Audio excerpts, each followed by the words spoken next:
বিখ্যাত সাংবাদিক এবং অ্যাঙ্কার, ইনফ্যাক্ট সাংবাদিক হিসেবে তিনি যতটা বিখ্যাত ছিলেন, অ্যাঙ্কার হিসাবে তার চেয়ে অনেক বেশি বিখ্যাত হয়েছেন টকশোর অ্যাঙ্কার হিসাবে জনাব খালেদ মহিউদ্দিন দেশে এসছেন কয়েকদিন আগে। আসতে না আসতেই একটা তীব্র বিতর্ক তাকে ঘিরে চলছে। আমি গতকাল সারা দিন সোশ্যাল মিডিয়াতে দেখলাম মোটা দাগে তার মুন্ডুপাত চলছে। তিনি যা করেছেন সেটাকে আমরা আসলে কিভাবে দেখব, এবং এই যে তর্ক বিতর্ক বা কেউ কেউ অনেক উগ্র কঠোর মন্তব্য করছেন, এগুলো প্রত্যেকটা সম্ভবত আমাদের সোসাইটির খুব গুরুত্বপূর্ণ ডিসকোর্স হিসাবে হাজির হয়েছে। কারণ আমাদের সাংবাদিকতা কেমন হবে, সাংবাদিকতার সীমা কতটুকু, একটা পতিত স্বৈরাচার মাফিয়াকে আমরা কিভাবে দেখব, সেই জিনিসগুলো, বা এই ব্যাপারে আমাদের মতের সাথে যদি ভিন্ন মত কারো হয় তার সাথে আমরা কেমন ট্রিট করব, সব কিছুরই একটা দুর্দান্ত পরীক্ষা নিরীক্ষা হচ্ছে। ইনফ্যাক্ট ভবিষ্যতের বাংলাদেশে, ভবিষ্যতের গণতান্ত্রিক বাংলাদেশ যেমন হবে, কেমন হবে, সেটা আসলে অনেকটুকুই নির্ভর করবে আমরা কিভাবে এই জিনিসগুলো ডিল করব, বা আমরা তর্ক বিতর্ক মাঝে মাঝে বাকবিতণ্ডা বা ঝগড়াঝাটি করতে করতে এগুলো শিখে উঠব। ইনফ্যাক্ট মূল সমস্যাটা হয়েছে, ভিডিওটা অনেকে হয়তো দেখেছেন, আমি ভিডিওটা শেষে দিয়ে দেবো বা মন্তব্যে দিয়ে দেবো। সেটা হচ্ছে যারা খালেদ মহিউদ্দিন বলছেন, যদি সাবেক প্রধানমন্ত্রী শেখ হাসিনা, মানে সাবেক প্রধানমন্ত্রী নিয়েও তীব্র ডিবেট হয়েছে, আমি সেটায় পরে আসছি, যদি তাকে ইন্টারভিউ দিতে চান, সেটা যদি বেআইনিও হয়, তিনি সেই ইন্টারভিউটা নেবেন। কারণ ওনার বিবেচনায় এটা এত বড় ব্যাপার, এটার জন্য তিনি যে কোনো জেলে যেতে হয়, মানে আইনি কনসিকুয়েন্স যদি হয় সেটাও তিনি মাথা পেতে নেবেন। এটা নিয়েই তীব্র বিতণ্ডা হয়েছে, বিতর্ক হয়েছে। আরেকটা জিনিস, তিনি আগে একবার সম্ভবত সাদ্দামের ইন্টারভিউ নেওয়ার ক্ষেত্রে সেটা শেষ পর্যন্ত তিনি ক্যান্সেল করেছিলেন। হাসনা সার্জিসরা প্রতিবাদ করেছিল, সেটা একটু হাস্যরসাত্মক ঢঙে বলতে গেছেন, সেটাও অনেকের কাছে খুবই নেগেটিভ মনে হয়েছে। এটা অস্বাভাবিক না, কিন্তু আমি মূল জায়গাটা রাখতে চাইছি শেখ হাসিনা, মানে শেখ হাসিনার বক্তব্য, শেখ হাসিনার ইন্টারভিউ যদি কেউ করতে চায় কি হবে। আমি একটা প্রশ্ন আগে করে রাখি, আমি শেষে আমি কি করব সেই জবাবটা দেব। ধরুন খালেদ মহিউদ্দিন না, শেখ হাসিনার ইন্টারভিউ ইন্ডিয়া পারমিট করলো এবং শেখ হাসিনা রাজি হলেন, ভারতের কোনো সাংবাদিক বা বাইরের কোনো বিদেশি সংবাদ মাধ্যমের কেউ শেখ হাসিনার একটা ইন্টারভিউ নিল, ভিডিও ইন্টারভিউ, সেটা পাবলিশড হলো, আমরা কি সেটা দেখব নাকি দেখব না? এই প্রশ্নটা একটু করে রাখি, তারপর এই জায়গায় আসছি। সমালোচনা কি হচ্ছে? সমালোচনা হচ্ছে জনাব খালেদ মহিউদ্দিন সাবেক প্রধানমন্ত্রী বলছেন, এটা নিয়ে প্রথম বিতর্ক, খুব বড় না হলেও যথেষ্ট বিতর্ক হচ্ছে যে শেখ হাসিনার মারাত্মক সব অপরাধ আছে, বিভৎস সব ঘটনা তিনি ঘটিয়েছেন, গুম, এক্সট্রা জুডিশিয়াল কিলিং, টর্চার করেছেন, মামলা করেছেন, দেশ লুট করেছেন, টাকা পাচার করেছেন, মত প্রকাশ রুদ্ধ করেছেন, সব কিছু করেছেন, কোনো সন্দেহ নাই। তো তাকে সাবেক প্রধানমন্ত্রী বলে, এবং শেখ হাসিনাকে সাবেক প্রধানমন্ত্রী বলতে আমাদের অনেকের গায়ে লাগেও, কারণ হচ্ছে গত 3টা নির্বাচন তিনি ম্যানিপুলেট করেছেন, করে ইনফ্যাক্ট তিনি গায়ের জোরে ক্ষমতায় ছিলেন, কাগজে কলমে প্রধানমন্ত্রী ছিলেন। তো তাকে সাবেক প্রধানমন্ত্রী বলার মাধ্যমে জিনিসগুলোকে নর্মালাইজ করার চেষ্টা হচ্ছে যারা বলছেন। দ্বিতীয় কথাটা হচ্ছে, তাকে ইন্টারভিউ করে তার ইন্টারভিউ জনগণের সামনে নিয়ে এসে তাকে, এই যে তার একটা খুবই খারাপ পরিস্থিতি আছে, সেটাকেও স্বাভাবিকীকরণের চেষ্টা। একটা প্রশ্ন করে রাখি, মানে খালেদ মহিউদ্দিন যদি এই প্রশ্ন, মানে ইন্টারভিউ শেখ হাসিনা নেন বা নিতেন, শেখ হাসিনার সাথে সেই তৈলবাজ বা তেলবাজ যে সাংবাদিকরা ছিলেন, সো কল্ড, তার যে সংবাদ সম্মেলন হতো, বাই দ্য বাই মনে পড়লো এত অসাধারণ বিনোদন মিস করি অনেকদিন। যাই হোক, তো খালেদ মহিউদ্দিন কি সেই ইন্টারভিউ নিতেন? সেই প্রশ্নটাও যদি আমি করে রাখি, এখন তাহলে প্রশ্ন দাঁড়ালো যে শেখ হাসিনা পতন হয়েছে, পালিয়ে গেছেন, শেখ হাসিনা কি বলতে চান আমরা কিন্তু কথা পাই।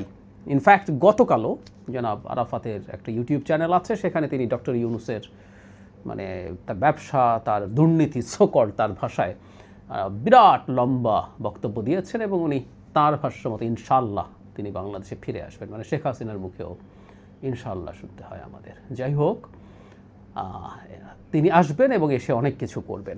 সো শেখ হাসিনা কী বলতে চান, কি বলছেন, সেটা কিন্তু আমরা জানতে পারি। একটা ইন্টারভিউ যদি হতো, আবারও বলছি, ইন্টারভিউ ভালো খারাপ ভুল সঠিক সেটা পরে, সেটা খালেদ মহিউদ্দিন বা অন্য কেউ যদি নিত,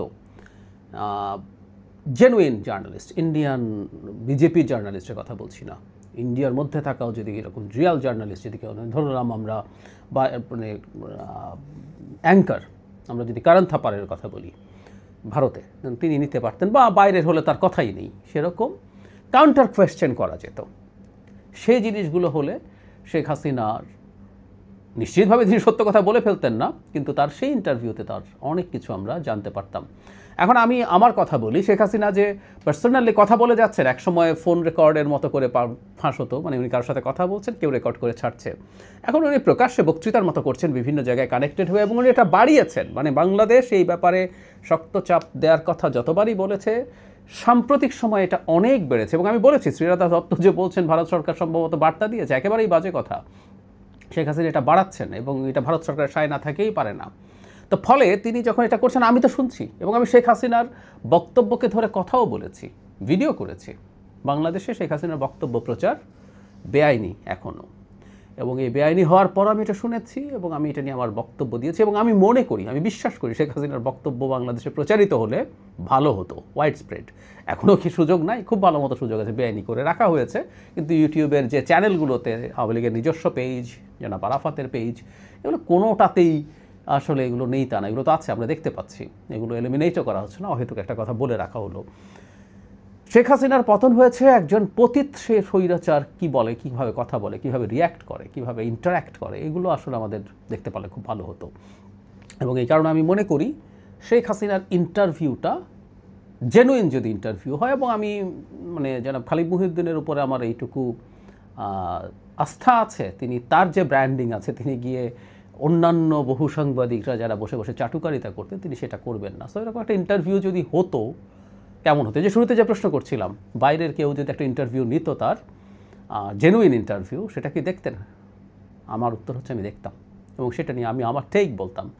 ইন্টারভিউতে কেউ যদি মিথ্যে কথাও বলে, তারপরও আমরা আসলে অনেক মেসেজ দিয়ে ফেলি। আমরা কিভাবে কোন বাক্য ব্যবহার করছি, আমাদের বডি ল্যাঙ্গুয়েজ কি, আমাদের স্ট্রেস ইন্টোনেশন কেমন হচ্ছে কথার মধ্যে, এগুলো অনেক অনেক বার্তা দেয়। আমি বলছি সব বার্তা আমি পড়ে ফেলতে পারবো, কারণ তো আমার নিজস্ব একটা রিডিং আছে, আমি সেই রিডিংটাই উপস্থাপন করার চেষ্টা করতাম। তো তা যদি হয়ে থাকে, আমরা যদি সেটা যদি শুনতে পারি, খালিদ মুহিউদ্দিন যদি সেটা নিত, তাতে কি সমস্যা হতো? উনি নিতে চেয়ে অনেক বেশি অপরাধ করে ফেললেন। উনি বাংলাদেশি বলে, বা তার একটা ব্যাকগ্রাউন্ড আছে, তিনি আওয়ামী লীগের সময় অত্যন্ত প্রভাবশালী ব্যক্তি সালমান এফ রহমানের চ্যানেলে কাজ করেছেন, সেখানে টকশো করতেন, সেখানেও তিনি মোটা দাগে খুবই, আমি যতদূর মনে করতে পারি দেখেছি, সেখানে যথেষ্ট নিউট্রালি তিনি টকশো করতেন। তিনি তার জায়গা থেকে চ্যালেঞ্জ করতেন। পরবর্তীতে তিনি ডয়চে ভেলেতে গেলেন বা ঠিকানায় গেলেন, সবখানেই তিনি মোটা দাগে সেটা চেষ্টা করেছেন। তবে ব্যক্তি হিসাবে যে কখনো কখনো তার কোনো কোনো ক্ষেত্রে আমাদের মনে হতে পারে না যে তার কোথাও না কোনো বায়াস আছে, এটা হতে পারে। এখন আমাদের প্রশ্ন হচ্ছে, তর্কের খাতিরে ধরে নিলাম যেন খালিদ মুহিউদ্দিনের খানিকটা বায়াস আছে। এখন সাবেক প্রধানমন্ত্রী বলা আমাদের অনেকের কাছেই ভালো লাগবে না, খুব স্বাভাবিক। সেটা যদি ভালোও না লাগে, যদি আমাদের মনে হয় খালিদ মুহিউদ্দিনের কোনো না কোনো ফর্মে গণ অভ্যুত্থানের যে ছাত্র তরুণরা আছে তাদের প্রতি তার কোনো ধরনের বিরাগ আছে, আমি ধরে নিলাম শেখ হাসিনার প্রতি তার খানিকটা অনুরাগ আছে, ধরে নিলাম, এগুলো সবগুলো বলছি ধরে নিলাম, আমি বলছি না ওনার সেটা আছে। যদি তাই হয়ে থাকে, খালিদ মুহিউদ্দিনকে আমরা আসলে কীভাবে দেখব, তার এই বক্তব্যকে কীভাবে দেখব? আমরা একটা গণতান্ত্রিক সমাজ তৈরি করার কথা বলছি, সেই সমাজে আমরা অ্যাকোমোডেটিভ হওয়া দরকার আছে। আমি কিন্তু আবারও বলছি, তার বক্তব্যকে নিয়ে সমালোচনা চলুক, কিন্তু তিনি কার চাকরি করেছেন, কার চাকরি করে তার এই অবস্থা হয়েছে, তিনি কীভাবে আওয়ামী লীগের দোসর এবং দালাল আছেন, এই একই ট্যাগিং, একই ব্র্যান্ডিং, এগুলো না করে আমরা র্যাদার এই আলাপটা করতে পারি, যদি আমাদের কাছে যুক্তি থাকে, যে শেখ হাসিনার ইন্টারভিউ